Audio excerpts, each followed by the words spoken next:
लगातार दो समुदायों के बीच वो बढ़ता चला जा रहा है।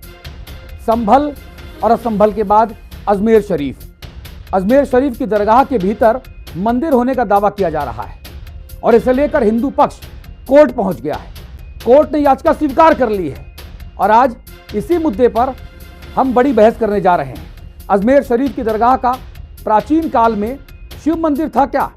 अब इस तरह की तमाम तरह की बातें की जा रही हैं। हिंदू सेना के इस दावे के पीछे कोई ठोस आधार है या केवल तमाशा किया जा रहा है? हिंदू और मुस्लिम पक्षों के तर्क क्या हैं? आज जो बहस हम लेकर आए हैं, इस बहस में हम यही जानने की कोशिश करेंगे कि हंगामा क्यों है बरपा। तो इस मामले में अदालत ने नोटिस जारी कर दिया है और अगली सुनवाई की जो तारीख है वो 20 दिसंबर वो मुकर्रर कर दी है। इस मुद्दे पर चर्चा कर लेते हैं। हमारे साथ कौन कौन है आपसे तारुफ कराते हैं। सुप्रीम कोर्ट के अधिवक्ता हैं तनुज दीक्षित। मैं आप सभी लोगों से करके बात करूंगा। संविधान आप रहिए हमारे साथ। तनुज दीक्षित के पास चलूंगा। तनुज दीक्षित, आप सुप्रीम कोर्ट के अधिवक्ता हैं, वकील हैं। मैं आपसे समझना चाहता हूं कि फिर 1991 में प्लेसेस ऑफ वर्शिप एक्ट का क्या हुआ?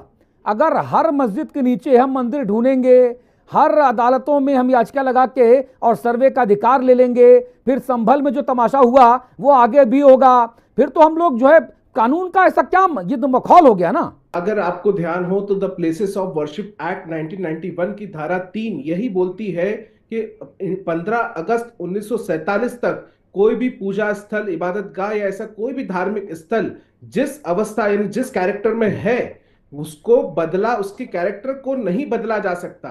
और इसी की जो सेक्शन 4 है वो ऐसी कोई भी याचिका को दायर करने से भी कोर्ट के अंदर रोकती है। ये बहुत महत्वपूर्ण है। हाँ। लेकिन उसके बावजूद 2022 में एक महत्वपूर्ण फैसले के अंदर ये कहा कि लेकिन सर्वे की मांग करना या अध्ययन करना या रिसर्च करने के लिए इसमें कुछ भी गलत नहीं है। तो उसकी मांग को उन्होंने माना था माननीय सर्वोच्च न्यायालय ने। और उसी के आधार पर अगर हम देखें तो देश में कई सारे ऐसे बड़े मस्जिद के मुद्दे, जैसे ज्ञानवापी मस्जिद का मुद्दा, जिस तरीके से जो कृष्ण जन्मभूमि शाही इबादतगाह का जो मामला है वो, इसके अलावा मध्य प्रदेश स्थित धार की भोजशाला, या हाल ही में हम देख रहे हैं संभल में जो मामला हुआ है जामा मस्जिद का, ये सभी एक मेरे हिसाब से उस जो ऑर्डर था उसके बाद से जो है लगभग सभी जगह याचिकाएं लगना अलग अलग जगह शुरू हो गई है।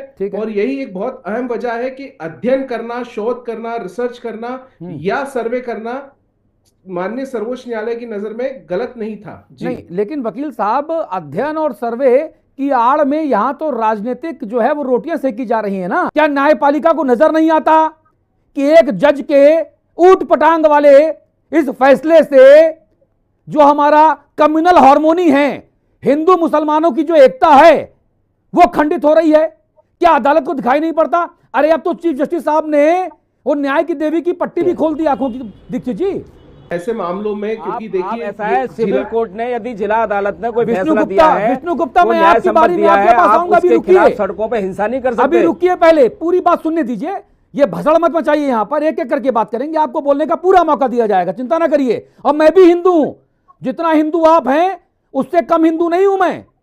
सुनिए बात को, समझिए। दीक्षित जी बताइए। और दीक्षित जी भी हिंदू हैं, बोलिए, सुनिए। हाँ, बताइए। निश्चित रूप से मैं एक ब्राह्मण भी हूं। दूसरी बात एक बहुत महत्वपूर्ण यह है, जिस तरीके से जिला न्यायालय ने अपनी एक याचिका को स्वीकार करते हुए अगर सर्वे की परमिशन दी है, तो निश्चित रूप से जो अजमेर दरगाह शरीफ के जो कमेटी के सदस्य हैं, जो यहाँ हमारे साथ बैठे हुए भी हैं, करके माननीय उच्च न्यायालय या सर्वोच्च न्यायालय में एक इसके विरुद्ध एक आपत्ति दर्ज करा सकते हैं। कहीं ना कहीं जो है निश्चित रूप से ऐसी कम्युनल हार्मोनी खराब अगर होती है, कहीं लगता है, तो निश्चित रूप से इस पे स्टे भी मिलेगा और ऐसी चीजें हैं। क्योंकि देखिए पिछले बार में भी अगर आपको ध्यान हो, जिस तरीके से एक मामला जो लंबित था मामले में, उसमें स्टे मिला है। आप रहिए हमारे साथ।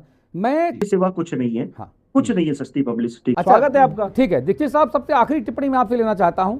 अदालत में जो कहा जा रहा है, असदुद्दीन ओवैसी खुद बैरिस्टर हैं, खुद कानून के जानकार हैं, वो कह रहे हैं कि ऊपरी अदालतों में वो जाएंगे और एक याचिका लगाएंगे कि इस तरह का तमाशा बंद हो, वरना तो पूरा भारत खोद दिया जाएगा। कानून में इसके लिए रेमेडी क्या है दीक्षित जी? देखिए निश्चित रूप से जो एक एक्ट बना है, the places of worship act 1991, the limitation act 1963, इसके अंतर्गत ही जो कार्रवाइयां हैं वही होगी। और मैंने आपसे फिर कहा सेक्शन 4 इस तरीके की याचिकाओं को रोकता है, तो जो भी विपक्ष है, जो भी सामने मुस्लिम समुदाय का जो भी पक्ष रखना चाहते हैं, वो इसके अंतर्गत स्टे ऑर्डर ले सकते हैं। जिस तरीके की शाही ईदगाह का जो कृष्ण भूमि का मामला है, उसमें सुप्रीम कोर्ट ने सर्वे के लिए रोक लगाई है, ये बात सभी जानते हैं। और ऐसे ही देखिए, जब तक न्यायालय है तब तक उम्मीदें हैं, और यही एक चीजें हैं जो इस तरीके की सौहार्दपूर्ण व्यवस्थाएं बनाए रखेंगी। आप सभी का बहुत बहुत धन्यवाद। मेरा संपादकीय पक्ष सिर्फ इतना है कि जो मोहन राव भागवत ने कहा,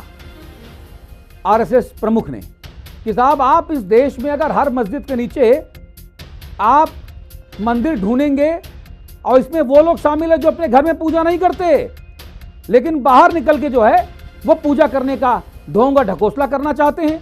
बहुत बहुत शुक्रिया। हिंदी खबर पर खबरों का सिलसिला लगातार जारी है। नमस्कार।